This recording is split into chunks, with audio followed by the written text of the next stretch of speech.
welcome to my channel. I'm Vasila and you're watching Commerce Hour.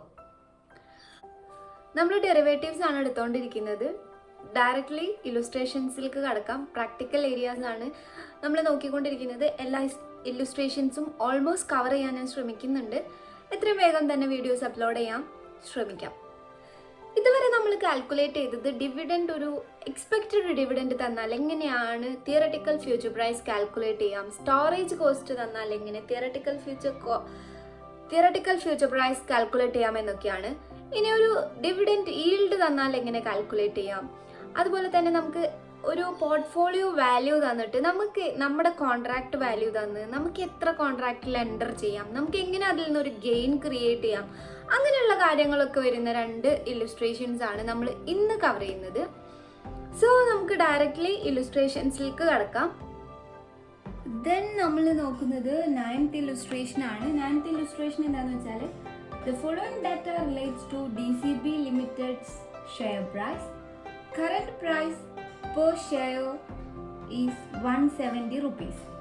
Price per share in the future market 6 month is 190 rupees.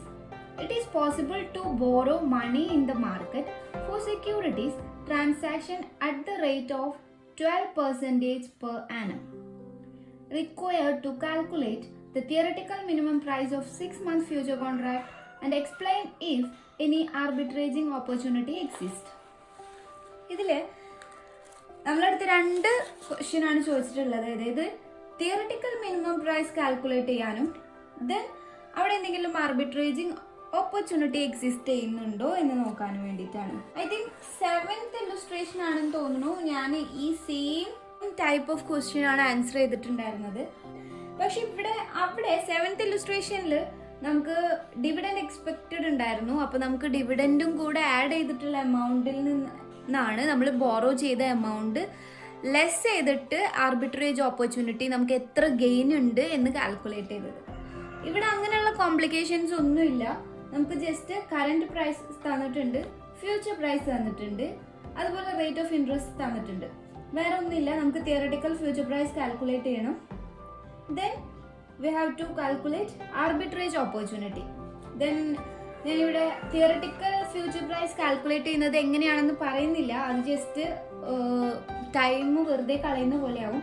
Next second B ഓപ്ഷനിൽ arbitrage opportunity എന്താണെന്ന് നോക്കാം.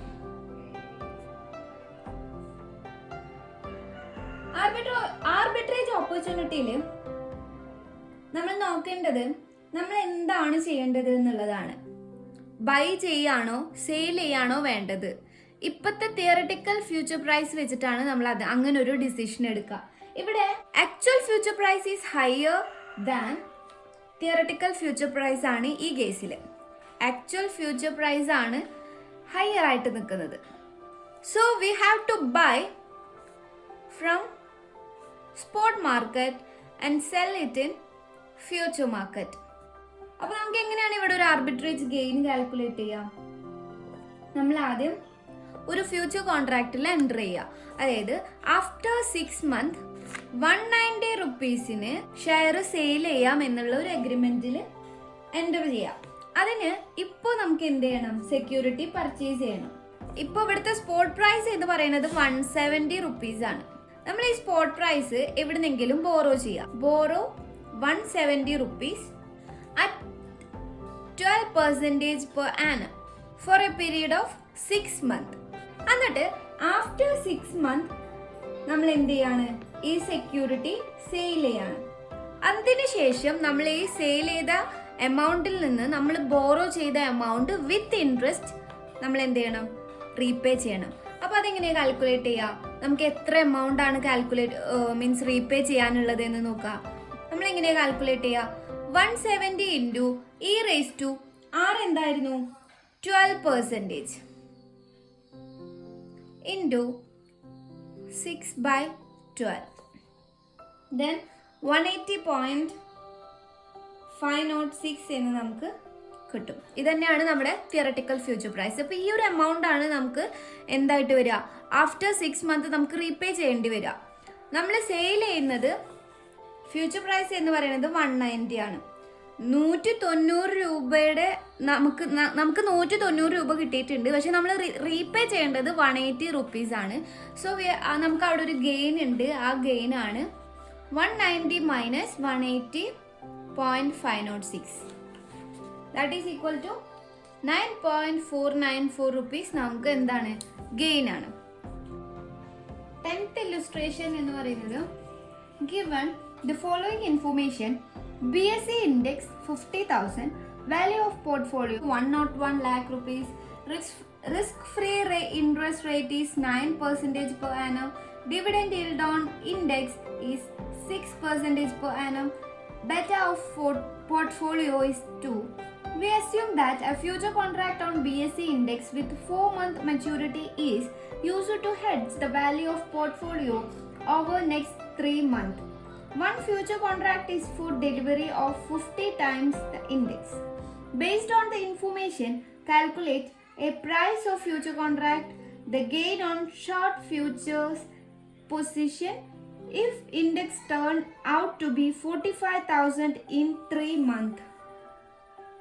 നമുക്കിവിടെ dividend yield ആണ് തന്നിട്ടുള്ളത്, expected dividend ആണ് തന്നിട്ടുള്ളത്. നമുക്ക് നേരത്തെ ഒരു ക്വസ്റ്റ്യനിൽ 2 തരത്തിൽ സ്റ്റോറേജ് കോസ്റ്റ് കാൽക്കുലേറ്റ് ചെയ്യാൻ പറഞ്ഞു. അതായത് സ്റ്റോറേജ് കോസ്റ്റ് ഒരു പെർസെൻറ്റേജ് ആയിട്ട് തന്നു, ഒരു ക്വാണ്ടിറ്റീൻ്റെ ബേസിസിലും തന്നു.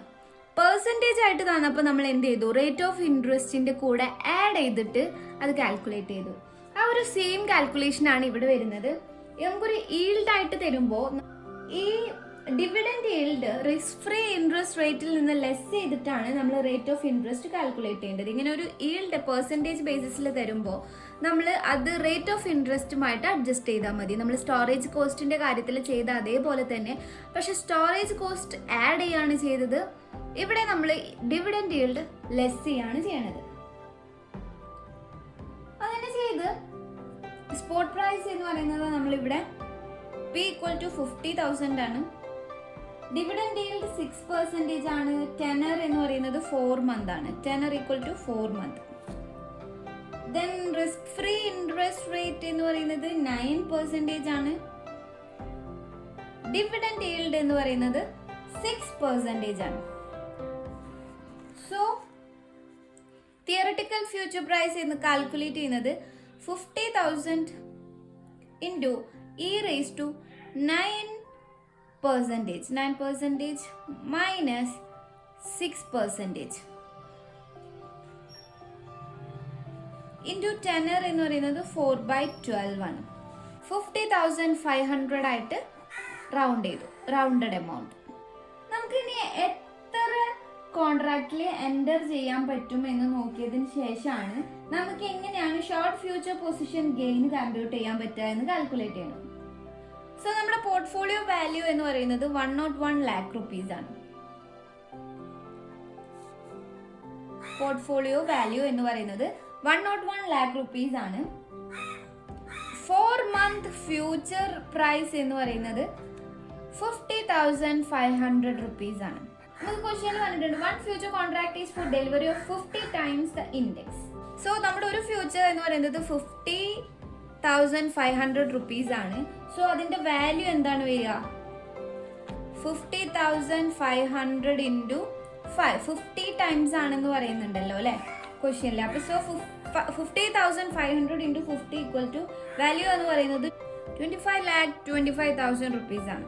നമുക്ക് എത്ര കോൺട്രാക്റ്റിൽ എൻ്റർ ചെയ്യാൻ പറ്റും എന്ന് കാൽക്കുലേറ്റ് ചെയ്യാം. Number of contract to be entered 101 lakh rupees ആണ് നമ്മുടെ മൊത്തം പോർട്ട്ഫോളിയോ വാല്യൂ. അതിൽ നമ്മുടെ വാല്യൂ എന്ന് പറയുന്നത് 25,25,000 ആണ്. നമ്മുടെ ബെറ്റ വാല്യൂ എന്ന് പറയുന്നത് 2 ആണ്. 4 × 2 ദാറ്റ് ഈസ് 8 times ആണ് നമുക്ക് എൻ്റർ ചെയ്യാൻ പറ്റുക.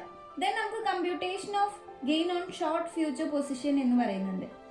നമ്മുടെ അത് എങ്ങനെ കാൽക്കുലേറ്റ് ചെയ്യുക എന്നുള്ളത് കോൺട്രാക്റ്റഡ് സെയിൽ പ്രൈസ് എന്ന് പറയുന്നത് 50,500 rupees ആണ്. ഇവിടെ the gain on short future position if index turn out to be 45,000 in 3 months എന്ന് പറയുന്നു. അപ്പോൾ ആഫ്റ്റർ 3 months നമ്മുടെ പൊസിഷൻ ലെസ് ചെയ്ത് കളഞ്ഞാൽ നമുക്ക് ഗെയിൻ ആണല്ലോ കാൽക്കുലേറ്റ് ചെയ്യേണ്ടത്. അപ്പോൾ നമ്മുടെ പൊസിഷൻ കാൽക്കുലേറ്റ് ചെയ്യാൻ വേണ്ടിയിട്ട് ഇത് ലെസ് ചെയ്ത് കഴിഞ്ഞാൽ നമുക്ക് 5500 റുപ്പീസ് എന്നുള്ളൊരു ഗെയിന് കിട്ടും. ഒരു കോൺട്രാക്ട് എന്ന് പറയുന്നത് 50 ടൈംസ് ആണെന്ന് പറഞ്ഞു. സോ 50 × 5500 എന്ന് പറയും 2,75,000 എന്ന് കിട്ടും. 2,75,000 ആണ് നമ്മൾ ഫുൾ പെർ കോൺട്രാക്ട് നമുക്ക് കിട്ടുന്ന ഗെയിന്. ഇത് യൂണിറ്റ് ഗെയിൻ ആണ്. ഒരു കോൺട്രാക്ട് എന്ന് പറയുന്നത് 50 യൂണിറ്റ്സ് ആണ്, 50 ടൈംസ് ആണെന്ന് പറഞ്ഞു. സോ നമ്മൾ ഇത് കോൺട്രാക്ട് ഗെയിൻ എന്ന് പറയുന്നത് 2,75,000 ആണ്. സോ നമ്മൾ എൻട്രി ചെയ്യുന്ന കോൺട്രാക്ട് എത്ര ടൈംസ് ആണെന്ന് കാൽക്കുലേറ്റ് ചെയ്തു, 8 ടൈംസ് ആണെന്ന് കാൽക്കുലേറ്റ് ചെയ്തു. Then total gain equal to 8 into 2,75,000. That is 22 lakh. ഈ 2 ഇല്ലുസ്ട്രേഷൻസ് ആണ് ഇന്നത്തെ വീഡിയോയിൽ ഇൻക്ലൂഡ് ചെയ്യിപ്പിച്ചിട്ടുള്ളത്. വീഡിയോ ലെങ്തി ആവാതിരിക്കാനാണ് 1-2 ഇല്ലുസ്ട്രേഷൻസ് മാത്രം ഇൻക്ലൂഡ് ചെയ്യിപ്പിക്കുന്നത്. പക്ഷെ വേഗം അപ്ലോഡ് ചെയ്യാൻ ശ്രമിക്കാം. സോ വേഗം തന്നെ നമ്മുടെ പോർഷൻസ് കവർ ചെയ്തിട്ട് നെക്സ്റ്റ് ഒരു ഏരിയ എടുത്ത് തുടങ്ങണം എന്നാണ് ഞാൻ ഉദ്ദേശിക്കുന്നത്. ഈ ഒരു മന്തിൽ തന്നെ നമുക്ക് ഈ ഒരു SFM ക്ലിയർ ചെയ്യാൻ ശ്രമിക്കാം. ദെൻ എൻ്റെ ചാനൽ ആദ്യമായിട്ടാണ് കാണുന്നതെന്നുണ്ടെങ്കിൽ ചാനൽ സബ്സ്ക്രൈബ് ചെയ്യുക, നോട്ടിഫിക്കേഷൻ ബട്ടൺ എനാബിൾ ചെയ്യുക. അപ്പോൾ വീഡിയോസ് അപ്ലോഡ് ചെയ്യുമ്പോൾ തന്നെ നിങ്ങൾക്ക് നോട്ടിഫിക്കേഷൻ കിട്ടും. പിന്നെ വേറൊരു കാര്യം, വീഡിയോ ഇഷ്ടപ്പെട്ടാൽ ലൈക്ക് ചെയ്യുക. എന്തെങ്കിലും ഡൗട്ടോ കാര്യങ്ങളോ ഉണ്ടെന്നുണ്ടെങ്കിൽ കമൻറ്റ് ചെയ്താൽ മതി, ഞാൻ റിപ്ലൈ ചെയ്യുന്നതായിരിക്കും. Thank you for watching. Thank you so much. Bye.